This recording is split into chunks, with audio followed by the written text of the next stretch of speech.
नमस्कार दोस्तों, डॉक्टर अंकित पाटीदार। आज हम बात करते हैं डिसरप्टिव बिहेवियर। मतलब बच्चों में क्या है कि चिड़चिड़ापन का बिहेवियर रहता है। वो पेरेंट्स के लिए काफ़ी चैलेंजिंग रहता है, टीचर्स के लिए भी काफ़ी चैलेंजिंग रहता है। जो केयर गिवर्स रहते हैं वो भी परेशान होते हैं कि बच्चों को किस हिसाब से मैनेज किया जाए। तो डिसरप्टिव बिहेवियर के बारे में बात करते हैं। बच्चे आपके रूल्स को फॉलो नहीं कर पाते हैं। सबसे पहली बात ये है, वो बार-बार आप जो भी बोलते हैं उसको ब्लेम करते हो मिस्टेक की तरह। तो ये कंडीशंस बहुत सारे बच्चों में देखने को मिलती हैं। तो इनको क्या है कि साइकियाट्रिक कंडीशंस बोलते हैं। तो इसके बारे में बात करते हैं और डिसरप्टिव बिहेवियर बच्चों को क्यों होता है, कब होता है और कैसे इसको मैनेज किया जाए, क्या-क्या स्ट्रेटजीज रहती है जिससे क्या है कि आप डिसरप्टिव बिहेवियर को एड्रेस कर पाएँ। तो इसके बारे में बात करते हैं। सबसे पहले बात करें तो टाइप्स ऑफ डिसरप्टिव बिहेवियर के बारे में बात करते हैं। सबसे पहले बिहेवियर आता है अपोजिशनल डिफिएंट बिहेवियर। तो इसमें ऐसा होता है कि जो बच्चे रहते हैं वो आपके जो रूल्स बनाए गए हैं, आप जो भी एक्टिवली उनको बोलोगे तो उनको फॉलो नहीं करेंगे। जो आप कुछ भी बोलोगे तो वो माइंड में टालना स्टार्ट कर देते हैं। आप जो भी वर्क वगैरह देते हैं तो वो टालना स्टार्ट कर देते हैं और कुछ मिस्टेक्स वगैरह वो कर देते हैं तो दूसरों के लिए ब्लेम करते हैं कि आपने मिस्टेक करी, मैंने नहीं करी। तो बच्चों में ये प्रॉब्लम्स चलती हैं। तो इसको ओडीडी कंडीशंस बोलती हैं, साइकियाट्रिक कंडीशन रहती हैं। तो बच्चों की वजह से पेरेंट्स परेशान हो जाते हैं, टीचर्स भी परेशान हो जाती हैं। तो ये क्या है कि बहुत बड़ी कंडीशंस रहती हैं। बच्चे बिल्कुल रूल फॉलो नहीं कर पाते हैं, नॉर्मल नहीं रह पाते हैं, बार-बार डिस्ट्रप्टिव बिहेवियर बनाते हैं, बिहेवियर एग्रेसिव हो जाता है कभी-कभी। कभी-कभी उनको अचानक गुस्सा आ जाता है, तो ये कंडीशंस ज़्यादा होती हैं। सेकंड थिंग की बात करें इसमें तो कंडक्ट डिसऑर्डर होता है। इसमें क्या है कि एग्रेसिव बिहेवियर होता है बच्चों का और वो क्या है कि बार-बार मतलब जो भी अपने घर में कोई भी चीज़ बनी हुई होती है उनको डिस्ट्रॉय कर देते हैं, डिस्ट्रक्शन करते हैं बार-बार और वियोलेशंस करते हैं रूल्स वगैरह मानते नहीं हैं। बार-बार पेरेंट्स को ब्लेम करते हैं उनकी गलती के लिए, टीचर्स को ब्लेम करते हैं और नॉर्मल स्वभाव में नहीं रहते हैं।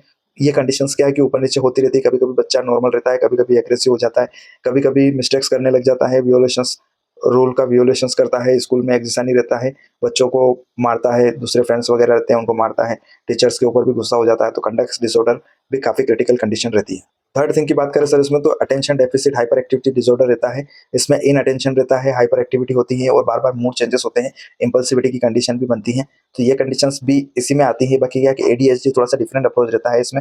इसमें क्या है कि न्यूरोलॉजिकल इंप्लिकेशंस की वजह से ये प्रॉब्लम होती हैं और जो डिसरप्टिव बिहेवियर ऊपर की अपने बात करी है वो प्योरली साइकियाट्रिक होते हैं। इसकी वजह से ज़्यादातर प्रॉब्लम बढ़ती हुई रहती है। तो उसके बारे में काजेज़ क्या-क्या हो सकते हैं डिसरप्टिव बिहेवियर के, उसके बारे में बात करते हैं।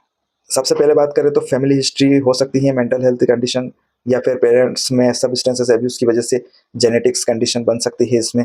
सेकंड थिंग की बात करें तो एनवायरमेंटल फैक्टर्स जैसे ट्रॉमा हुआ है, नेग्लेक्ट किया है आपने बच्चों को, समय नहीं दिया है या फिर आपने कंसिस्टेंटली पेरेंटिंग जो लॉज़ रहते हैं उनको फॉलो नहीं किया है, तो उसकी वजह से भी ये प्रॉब्लम बढ़ती जाती है। तो एनवायरमेंटल फैक्टर्स इसमें ज़्यादा मायने रखते हैं, तो उनको भी आपको सही करना पड़ेगा। अब थर्ड थिंग की बात करें इसमें तो ब्रेन डेवलपमेंट की जो प्रोसेस रहती है उसकी वजह से भी प्रॉब्लम होती है। जो न्यूरोकेमिकल रहती हैं, जो न्यूरोट्रांसमीटर्स रहते हैं और ब्रेन स्ट्रक्चर्स का पूरी तरह से डेवलप नहीं हो पाना डिसरप्टिव बिहेवियर को अंजाम देता है। तो उस चीज़ को समझने के लिए एमआरआई, सीटी सजेस्ट किया जाता है। बच्चों के लिए उनको न्यूरोसाइकोलॉजिकल एवोल्यूशन करवाया जाता है ताकि बच्चों में क्या प्रॉब्लम चल रही है। अगर साइकियाट्रिक केस रहता है तो न्यूरोसाइकियाट्रिक एवोल्यूशन उसमें किया जाता है।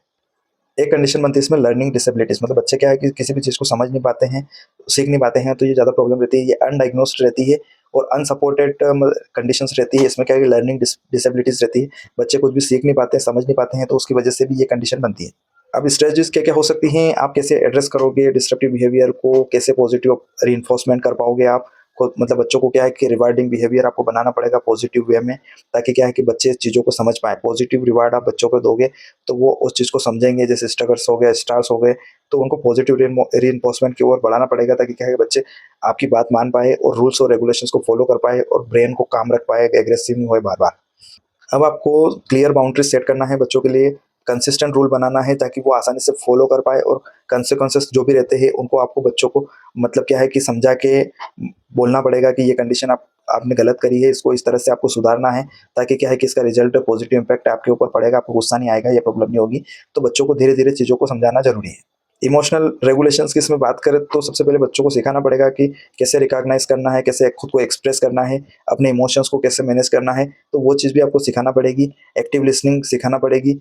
मतलब क्या है कि एक्टिव आपको अटेंटिवली चिल्ड्रंस के कंसर्न को सुनना पड़ेगा, ठीक है? उसके बाद में वैलिडेट करना पड़ेगा उनके फीलिंग्स को कि वो क्या बोल रहे हैं, क्या कंडीशंस उनके साथ हो रही हैं, क्या-क्या एक्टिव बिहेवियर उनके होते हैं जिसकी वजह से प्रॉब्लम होती है, किस टाइप के इमोशंस होते हैं जिसकी वजह से ये प्रॉब्लम होती है, कुछ ट्रिगर पॉइंट होते हैं उसकी वजह से भी बच्चों में ये प्रॉब्लम होती है, तो उनको भी आपको समझना पड़ेगा।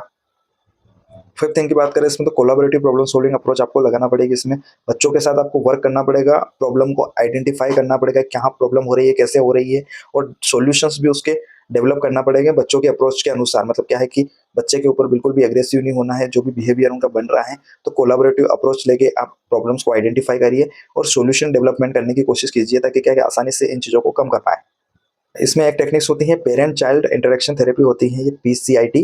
तो इसमें थेरेपेटिक अप्रोच रहती है कि पेरेंट और चाइल्ड के जो रिलेशनशिप है उनको इंप्रूव किया जाए, ताकि क्या है कि जो कंडीशन सिर्फ बनी रहती है इनको कम किया जाए। और पेरेंट्स की जो स्ट्रेस लेवल, क्योंकि क्या है कि इस कंडीशन की वजह से पेरेंट्स का स्ट्रेस लेवल काफ़ी ज़्यादा बढ़ जाता है, तो उसको कम किया जाए। तो ये कंडीशंस बहुत कारगर काम करती है इसमें, तो उसको भी ध्यान रखा जाए। नेक्स्ट कंडीशन रहती है इसमें सीबीटी, कॉग्निटिव बिहेवियरल थेरेपी। तो ये भी थेरेपेटिक अप्रोच रहती है, नेगेटिव थॉट पैटर्न को चेंज करके पॉजिटिव इम्पैक्ट, पॉजिटिव अप्रोच देना, ताकि क्या है कि उनके बिहेवियर्स चेंज हो सके और वो समझ सके कि उनके साथ जो भी चीज़ें बन रही हैं वो नेगेटिव अप्रोच की तरफ जा रही है। तो उनको ये टेक्निक्स यूज़ करना है, इस तरह अपने थॉट्स को समझना है, इमोशंस को समझना है, बिहेवियर को समझना है, ताकि क्या है कि चीज़ें सही कर सके। कुछ एडिशनल टिप्स भी इसमें हो सकते हैं, आप बच्चों के प्रति स्टे काम रहें, रेगुलेट इमोशंस बनाएं बच्चों के लिए, खुद के लिए, उसको इफेक्टिवली रिस्पॉन्ड करने की कोशिश करें। पावर स्ट्रगल बिल्कुल अवॉइड करेंगे तो अच्छा रहेगा इसमें। टीचिंग पे फोकस करें, पनिशिंग नहीं करें बच्चों को, बिल्कुल 1% भी पनिश नहीं करना है। फोकस ऑन टीचिंग, मतलब क्या गलती बच्चों से हुई है, कैसे वो सुधार सकते हैं, तो उनको छोटी छोटी चीज़ों को फोकस करना जरूरी है। चॉइसेस दे सकते हैं आप, ऑफर करिए बच्चों को चॉइस। उससे क्या होगा कि बच्चे का सेंस ऑफ कंट्रोल बना रहेगा। तो क्या है कि चॉइसेस देंगे कि बच्चे, मतलब जो कोई नेगेटिव इंपैक्ट बच्चे के ऊपर होता है, तो आप उनको चॉइस दीजिए कि आप ऐसा नहीं ऐसा कर सकते हो, जिससे आपको अच्छा रिजल्ट मिल पाए। तो वो चीज़ करना जरूरी है इसमें। आप प्रैक्टिस, आप एम्पैथी की प्रैक्टिस भी कर सकते हो। उसमें आपको क्या है कि समझना पड़ेगा, वैलिडेट करना पड़ेगा बच्चों की फीलिंग का, कि वो कंडीशंस बनती है, डिसरप्टिव बिहेवियर बनते हैं, तो बच्चे की फीलिंग किस टाइप की रहती है, इमोशंस किस टाइप के रहते हैं। तो उनको समझ के बच्चों के प्रति आपको एम्पैथी बनाना पड़ेगी, जिससे क्या है कि बच्चे के ऊपर नेगेटिव इंपैक्ट आपका नहीं पड़े। और इसमें क्या है कि आप प्रोफेशनल हेल्प भी ले सकते हो, जैसे मेंटल हेल्थ प्रोफेशनल हो गए, साइकेट्रिस्ट, साइकोलॉजिस्ट हो गए, और जैसे कुछ न्यूरोलॉजिकल कंडीशंस इसमें बनती है, तो पेडियाट्रिक न्यूरोलॉजिस्ट की आप हेल्प ले सकते हो। तो क्या है कि इससे आपकी जो प्रॉब्लम है बच्चों में, वो आसानी से उसका सॉल्यूशन मिल जाएगा। और जैसे इंटरवेंशन रिक्वायरमेंट रहती है, बहुत सारे बच्चों को साइको फार्माकोलॉजिकल ट्रीटमेंट भी देना पड़ता है, तो उसकी जरूरत रहती है, तो वो भी जरूरी है। बाकी क्या है कि बच्चों को साइकोथेरेपी से और पेरेंट्स चिल्ड्रन का जो इंटरेक्शन रहता है उसकी वजह से मतलब 90% प्रॉब्लम का सॉल्यूशन हो जाता है। तो समय के साथ बच्चे बड़े होते हैं, तो उनके साथ आपको कैसे व्यवहार करना है, कैसे बिहेवियर करना है, कैसे उनकी माइंड को समझना है, तो वो चीज़ समझना जरूरी है, ताकि क्या है कि आप उनकी प्रॉब्लम को समझ पाए और उनको सही गाइडेंस दे पाए। Thank you.